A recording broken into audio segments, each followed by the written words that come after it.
So thanks everybody, and thanks for inviting me. And my group work on sodium channels, particularly the heart-specific sodium channel NaV1.5, and their regulation by auxiliary beta subunits. And of course, this is my introductory slide, which I give to everybody, but I'm sure you don't really need to be reminded of this. NaV1.5 is a major sodium channel isoform expressed in heart. It's involved in the upswing of the action potential in the heart. And there are, I don't know, hundreds, I think, maybe even thousands of missense mutations associated with inherited cardiopathologies, in particular Brugada syndrome and LQT. This is from the British Heart Foundation's website. I guess my point is that a lot of those mutations which are reported in the clinical literature only take us so far without a detailed structure. So, of course, we've had the primary sequence and a basic sort of cartoon model of how the channel works, etc. But the revolution in structure generated by the development of cryo-electron microscopy in particular, I think, has opened up this whole field. It's a golden age for all of these membrane-bound proteins. Again, as I'm sure you all know, you can now take the structure of the sodium channel and map it onto the cryo-EM structure to see how, in fact, the internally homologous domains 1, 2, 3, 4, associate together to give the functioning channel. So the first four transmembrane helices, the so-called voltage sensing module from each domain, lie on the outside. The fifth and sixth helices form an inner pore with reentrant helices P1 and P2 forming this inverted cone structure, which generates at the center the selectivity ring, the DEKA selectivity ring that defines the selectivity of the sodium channels. And each voltage sensing module, of course, as you know, has a fourth helix with a run of positive charges, and that's the thing that senses changes in membrane potential, moves, and initiates the opening of the channel. So, as I said, that there are lots and lots of mutations out there in the literature which describe missense mutations associated with varying inherited cardiopathologies, particularly Brugada syndrome, LQT, etc. And there's lots and lots of reviews out there which give you the full parts list, etc.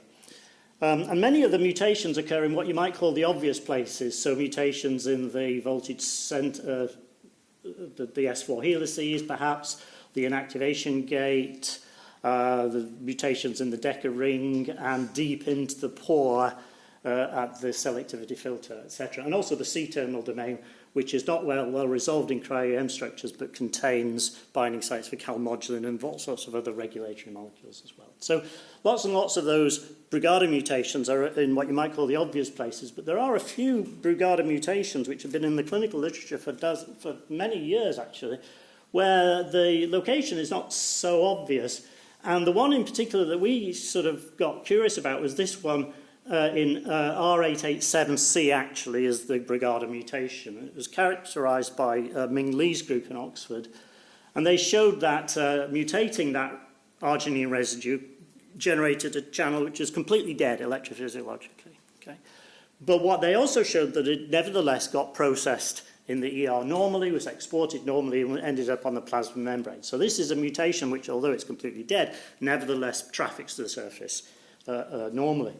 And they did some mutation studies on that as well, and even turning an arginine into a lysine, which is the most conservative change that you can do, did not rescue the phenotype at all. So there's a very tight constraint. I have also pointed out a couple of other mutations which are in the clinical literature here, but have not really been well characterized, in fact, not at all characterized. But they're in the same location. So these are in the extracellular loops, which together form this sort of turret-like structure which sits over the pore. It's a region which is fairly conserved, almost identical between rat and human. There's an insertion in the rat sequence relative to human. Apart from that, these are all conserved. And so that's about it. I mean, as I say, these have been in the clinical literature for a long time. But once the structure came out, I think we can see some insights, and you probably guessed actually what's going to happen. Turns out that that arginine forms a complex salt bridge with these two acidic residues. Okay? And that begins to explain why Ming Li found that even turning that arginine into a lysine did not rescue the phenotype. The point about an arginine is that the positive charges is delocalized and therefore can make contacts with both of these negatively charged residues. And so that's actually quite nice because these are on different loops of the turret, effectively that salt bridge sticks these two parts of the turret together, as it were. But we also noticed from the structure that there's more to it, in fact, more to that interaction, because there's a group of aromatic residues here, which I've labelled, and these aromatic residues themselves surround and constrain that complex salt bridge. And in fact, it forms what's called a cation-pi interaction. So the aromatics, the electrons of the aromatics have a slight charge to them, and they can stick onto the positive charges of the arginine in this case. And that contributes probably to the stability of that structure. So, oops, sorry. There we go. So, Zaki Habib, who's a PhD student, dissected all of these residues in a systematic way. I should say, by the way, that he successfully defended his PhD thesis, his viva, yesterday, so it is now Dr. Habib, assuming he can do his minor corrections in time. So it's a perfect time to tell you about his PhD work. So what he's done was to make systematic mutations in all of these key residues to unpick what's going on with this complex salt bridge and these cation-pi interactions. And I should say that all of the mutants that he's made traffic to the surface, so they're not folding mutations, they're not stuck in the ER. And the bottom line is that, indeed, as Ming Li found with the first arginine mutation, that the constraints are remarkable. So even a conservative change of this acidic residue, for example, gives you completely dead channels. Basically, mutating that complex salt bridge gives you usually either completely dead channels or very, very severely reduced activity. Mutating the aromatics, less so.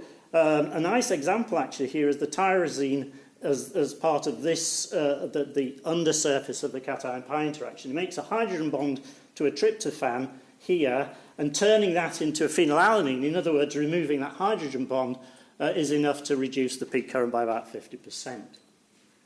On the other hand, the top end of the cation-pi, the tryptophan here, you can turn that into a tyrosine and it has no effect. And it's interesting that there are indeed some sodium channels where that residue is a tyrosine, and not a tryptophan. On the other hand, if you turn it into an alanine, then you do get an effect. So these mutations which retain some activity, some give us perhaps an early clue. They reduce peak current. They have no effects on the V-halves of activation or inactivation, but they do tend to increase the slope factor, and that may indicate that the movements of the charges during activation are perturbed. I should also point out that veratridine does not rescue any of these mutants that retain at least some activity. So it looks like, on the basis of all of that, we've suggested that the mutations, what they're doing is that they're affecting the opening of the channel rather than any later stages. So we tried to investigate what these mutations are doing by using a series of MD simulations. I should say, in fairness, that all of this MD simulation work was done with the rat structure, which was available at the time when this work was done. The referees on our paper have told us to repeat all the MD simulations using the human structure. But I can tell you that the human and the rat structures are virtually superimposable, in fact. So I don't expect any surprises. The bottom line is that when you mutate the residues as Zaki has done in his experiments, what happens is that you, perhaps not surprisingly, you disturb that contact initially, but perhaps more surprisingly is that that ramifies throughout the structure, throughout the pore. So here are some MD simulations where we're looking at the pore profiles and the stability of the pore profiles. So there's the distribution of the wild type channel and after 100 nanoseconds. This is the tryptophan 1442 tyrosine, so that's the mutation which had no effect, and as I say, some sodium channels actually have a tyrosine at that position, and again there was no major change in the pore profile. The pore remained open, or rather the vestibule remained accessible, as it were. Whereas in many of the other mutations, and this is one to show you a particularly severe example of this, where we've actually swapped the arginine and the acidic residues to see whether we can change the order of the salt bridge. That's a completely dead channel, and what happens is that the pore basically collapses, the profile collapses all the way through. And we get that more or less with the same, the mutants that retain some activity, or have no activity, we basically have no pore profile at all. So what we think is going on then is that this complex salt bridge with cation pi interactions is critical for holding that turret together, and the consequence of not having that turret ordered correctly is that the destabilization flows all the way through the pore into the vestibule and disturbs that structure. And it presumably then implies that further conformational changes that you need to open the channel cannot occur. So there's an example then where we can use the new structures that are coming out to re-examine some pathological mutations which have been in the clinical literature for a long time and get some new insights. And the second example that I want to talk about, which I think gives us something similar, is the role of the beta subunits, in particular the way they interact and modulate or affect NAB 1.5. So almost all sodium channels actually come associated in vivo with beta subunits, the so-called auxiliary subunits. I know some people don't like that. Laurie Isom in particular doesn't like you using the phrase auxiliary subunit because they're not auxiliary, they are central to the sodium channel function. And I agree, actually. So the beta subunits have a single transmembrane alpha helix, a short cytoplasmic tail, which can interact probably with the C-terminal domain of the alpha subunit, and then an extended neck, and then a single immunoglobulin domain for the extracellular region. And so by comparison to the sodium channel alpha subunits, they're relatively simple. There are 4 different types, beta 1, 2, 3, and 4. And they are actually, when you look at their phylogeny, beta 2 and beta 4 are much more closely similar in terms of sequence than beta 1 and beta 3. Beta 1 and beta 3 form a little family there, and beta 2 and beta 4 there. But they also nest within a larger family of cell adhesion molecules, in fact, Ig domain cell adhesion molecules. And I think that's interesting. I'll come back to that in a minute. I should also point out, by the way, that this is a vertebrate invention. Right? Invertebrate sodium channels do indeed have their own auxiliary subunits, but they're completely different. And actually the insect auxiliary subunits do seem to have similar functions in the way in which they change the gating behavior of the channel, trafficking and so on, as the vertebrate betas, but they're completely different structures. And a nice example of convergent evolution, actually. Anyway, to come back to the vertebrate sodium channels and the vertebrate betas, typically, and this is an example for the case of the beta 3, but you get something similar with many of the other betas as well, you typically tend to have a shift in the inactivation, V-half inactivation. Also, they can affect the rates of recovery from inactivation and also the trafficking as well. They seem to act as sort of chaperones as well, and so you can often increase peak current in these types of experiments. And indeed, there are many Brugada mutations in the beta subunits associated that associate with NAV 1.5. So now the cryo-EM structures are coming out for various sodium channels, we can start to see where the beta subunits are arranged on the channel. And this is the sort of pattern that you see most clearly in the literature. And I've shown this for the case of NAV 1.7, but this is just to make the point that most of the sodium channel structures, in fact all of them, that have come out with associated betas, essentially follow this sort of pattern. That is to say, you have the beta 1 associated with the voltage sensing module of domain 3, with the IG domain of beta 1 almost at 90 degrees to the membrane, sitting over the voltage sensor module of domain 3 and also interacting with the extracellular loops from domain 4. Similarly, the beta, and we don't know where the beta 3 binds, by the way, but we think on structural grounds it's very likely to be very, very similar, given the sequence similarities between 1 and 3.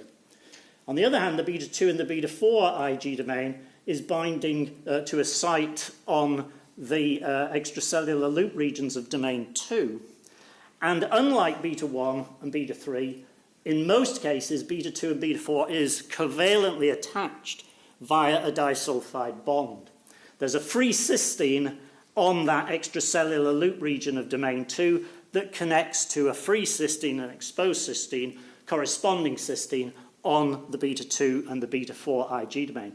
In the cryo-EM structures, it's interesting that you do not see the transmembrane domain of beta 2 and beta 4. That's not because they've been chopped off during processing. It's because, for some reason, it doesn't look as if that transmembrane domain interacts very tightly.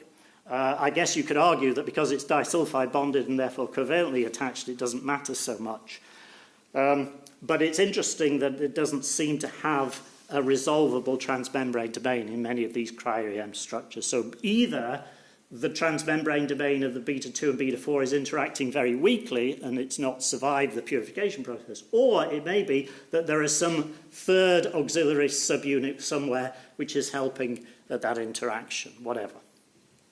Anyway, so that's the sort of consensus structure. You find that in bit 1.7, 1.1, 2, and so on.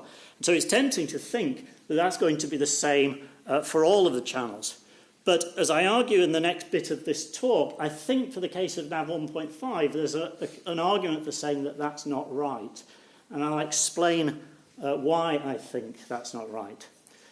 First of all, it's been known for a long time that the beta subunits do in fact associate with NAV 1.5 much more weakly than other sodium channels. So for example, if you can express the betas with NAV 1.5 in a cell line, it's common to lose the betas during the purification. And it's interesting actually that the two groups that solved the cryo-EM structure of 1.5, they started off with a cell line where they co-expressed it with beta 1, but by the time they got it purified for the cryo-EM, the beta 1 had disappeared. Right? So in other words, that's telling you right away that the beta 1 in this case is not interacting as tightly with the NAV 1.5. And I think the reason for that, or at least one of the reasons for that, is that uniquely in 1.5, there's an N-link glycosylation site here on one of the extracellular loops of domain 1. The consequence of that is that there's a sugar tree which will be sitting in this position. Now, in the cryo-EM structure, you can see a blob of electron density which is consistent with the first sugar of N-acetyl-glucosamine.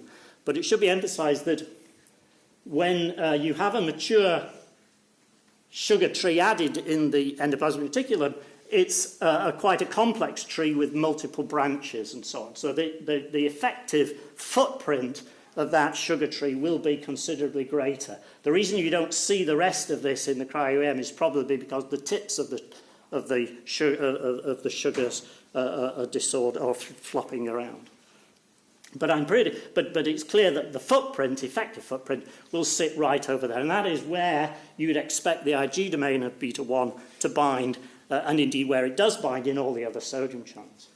So right away we suggest that the IG domain of beta 1 associated with NAV 1.5 has to be displaced outwards somehow. Okay. So what, if anything, is the significance of that? Well,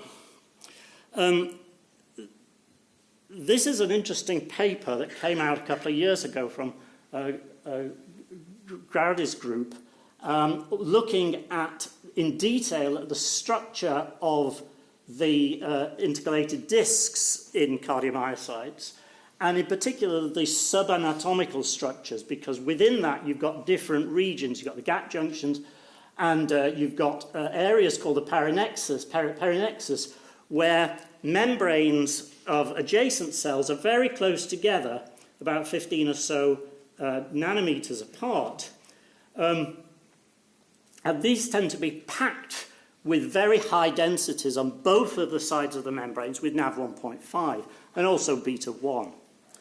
It turns out that, well, the argument is, and the evidence they show from this paper, is that if they disrupt the contacts between beta 1, because beta 1 is remember beta 1 and all the other betas are members of the cell adhesion family. And beta 1 has been shown for some time ago to be capable of acting as a trans-mediated cell adhesion molecule, in fact. So what they did in this paper was they took a fragment of that corresponding to the interface between the Ig domains and used that to block or disrupt that trans-cell adhesion. And the consequence of that is that the perinexal membrane space bloated up as the trans interactions were unzipped. This has an interesting implication because there is admittedly a controversial idea in the field that cardiomyocytes can communicate with each other, that is to say, pass an action potential from one cell to another, not just by the sort of electrotonic mechanism by which the ions move from one cell to another through gap junctions, but also by a so-called ephaptic mechanism. And the idea behind this is that if you have the cells close together and two membranes close but not touching, and if you have when the sodium channel on one cell depolarizes, sodium from that gap or that space is removed to the point where it can depolarize the sodium channels on the adjacent membrane. Now, this is a controversial idea, but the group here were pushing that idea, and they actually did provide some good evidence for that to be a plausible mechanism.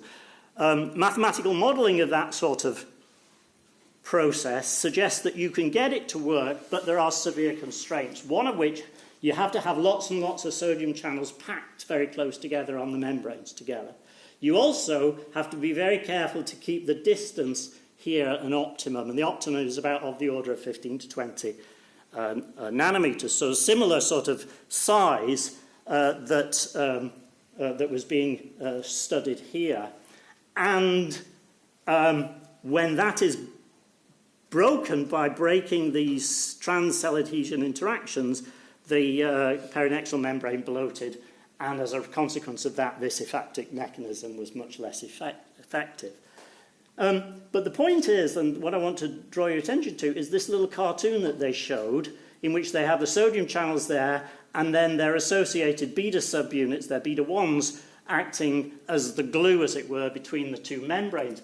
But perhaps without realizing it, that can't work if the beta 1 is binding to NaV 1.5 in the same way that it binds to all of these other sodium channels by actually contacting of the Ig domain with the domain 3 voltage sensing module. It can only work if it's free to extend further out. And in fact, so that we suggest in our review that we published a couple of years ago is why, uniquely, NaV 1.5 has this N-link glycosylation site here to prevent the Ig domain from normally binding like that. By the way, as an added bonus of plausibility, I can tell you that there is actually a Brugada mutation in the literature, the effect of which should be to abolish that N-link glycosylation site. So what about beta 2 then, and beta 4 for that matter? Well, as I mentioned earlier, in the cryostructures that have been published, the beta 2 and the beta 4 disulfide bond to a cysteine on the alpha subunit here. But here's the thing: in NaV 1.5, that cysteine residue is no longer present. It's changed to a leucine.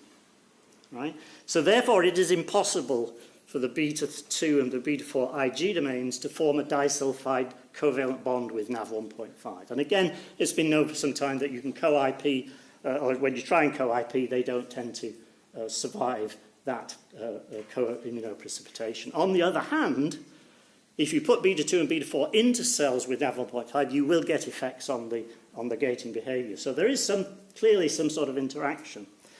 Furthermore, when you look at the sequence alignments between NaV 1.5 and other sodium channels, and just for clarity, I've just given 1.7 as the example, but it's the same applies to all of the others, there are specific sequence residues which are unique to 1.5. And the consequence of that, these tend to be clustered in just that part of the molecule that is interacting with the beta 2 and the beta 4 Ig domain. In other words, it seems that nature has gone to some trouble to change not only the cysteine, so it can no longer disulfide bond, but also other residues which are changed, which presumably means that the interaction of the Ig domain with the NaV 1.5 is less strong. And so again, that's a bit of a puzzle. Perhaps one, and again, we would argue that perhaps this is another example of the same sort of thing that I was talking about earlier. Because when you look at the crystal structure of the Ig domain of the beta 2 and the beta 4, and this is the case most clearly shown for the case of beta 4, in fact, it's quite common to form these dimers and disulfide bonds. So the cysteine, which would normally disulfide to the alpha subunit, in this structure is actually forming an inter subunit disulfide bond.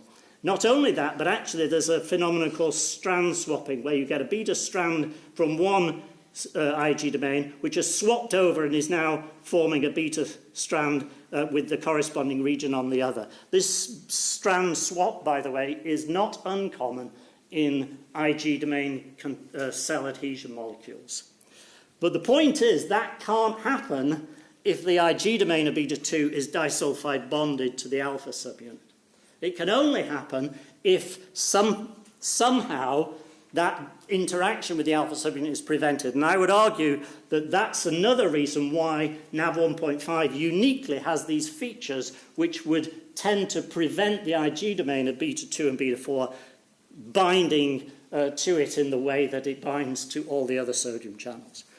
And so the consequence of the effect then perhaps would be the beta 1 would facilitate trans-cell adhesion between the NaV 1.5s at the peronexal membranes and of the right dimensions, and the beta 2 and the beta 4 would then facilitate cis interactions to keep the sodium channels tightly clustered together. That's a hypothesis, but I think it's something which the structural insights open up and allow us to start thinking in terms of these sequence and structure specific features of individual sodium channel isoforms, with the emphasis that we can't automatically assume that the beta subunits will bind and interact with their sodium channels, alpha subunits, in the same way. Okay. So I guess we're all dying for tea and coffee, so I'll end it there. I just want to say thanks to the people in the lab who have done this work: Samantha Salvage, Samir Hamea, Zaki, and Henry Liu Manas-Kolio. He was an MPhil student, he's a PhD student. We have a long-term collaboration with Professor Chris Fang and with Tawfiq Rahman in the Department of Pharmacology, and this has been funded by the British Heart Foundation mainly. Thanks.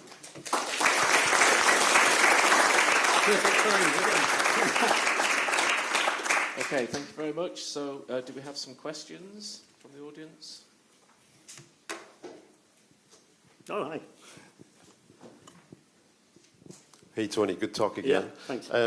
The mutations you were talking right at the beginning, so you mentioned the Brugada one, it basically kills channel function, but other ones do cause some function, Yeah, right? so absolutely. So what do you think they're doing? Do you think they're changing the channel conductance, or is the channel inactivating faster, or you get any idea what you think? So we don't think they're inactivating faster. That was the point of the veratridine experiment. But when you do this MD simulation, I didn't go through all the MD simulations of all the mutants, but the bottom line is that for the the mutants that are essentially dead, you get really quite severe knock-on allosteric effects, if you like to call it that, deep into the pore through the vestibule. The geometry of the vestibule is changed. Right? Whereas for those mutants where there is some residual activity left, that disruption is less severe, truly. Right. No, the reason I ask is we just published a paper showing on NAV 1.5, right? And we showed that the rate limiting step for activation is domain 1, right? But inactivation involves all 4 domains. Yeah. And so you could imagine that somehow you've got even close state inactivation contributing much more to the gating process. Yeah. So it'd be something to look at. It is, and actually for the ones that retain activity, we do see an increase in the slope factor, which could be an indication that the movements of these S4 helices is not as easy.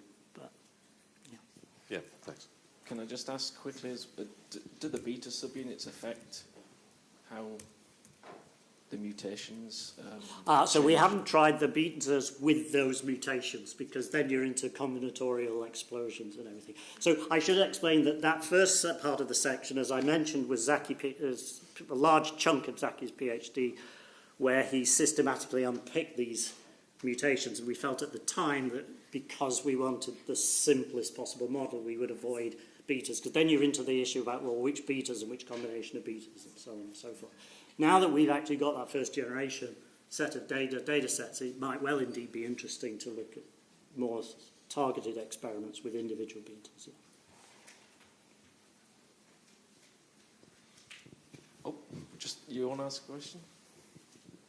So these beta subunits, do you also think they can make ion channels cluster not only from cell to cell, but in synapses, for example? It has been shown that these clusters. Do you think they are involved in that as well? So absolutely, and obviously we are interested in 1.5, which is in the heart. But having said that, as you know, 1.5 turns up in the brain too, right? And other places where you wouldn't expect it, it's in macrophages, believe it or not. So indeed, there may well be situations like that where you could get both cis and trans interactions driven and stabilized by individual beta isoforms, yeah.